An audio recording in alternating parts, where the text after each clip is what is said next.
అట్లానా? ఇప్పుడు నువ్వు మీ డాడీ ఇద్దరు అండర్స్టాండింగ్ ఉన్నావు కాబట్టి మీ నాన్న మాట కట్టుబడి ఉంటా అంటాను. మరి నువ్వు నన్ను పెళ్లి చేసుకుంటా అని చెప్పేసి నాకు మాట ఇచ్చినావు కదా, మరి ఆ మాట కట్టుబడి ఉండవా?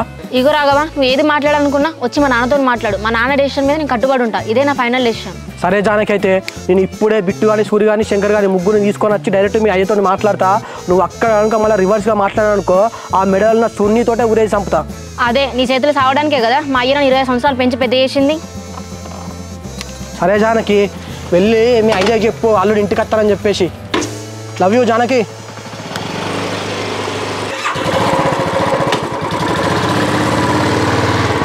ఏమైంది బిట్టు సూరి? రాఘవ ఇంకా వస్తలేడుగా?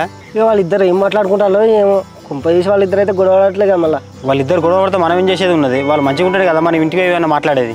వాళ్ళు ఎందుకు గొడవ పడతారా? చింటిగానే చెప్పినా కదా మనం మెల్లగా మాట్లాడాను, మనం మెల్లగా సెట్ అవుతాడు. మాటలనే రాఘవ వస్తాడు కదా.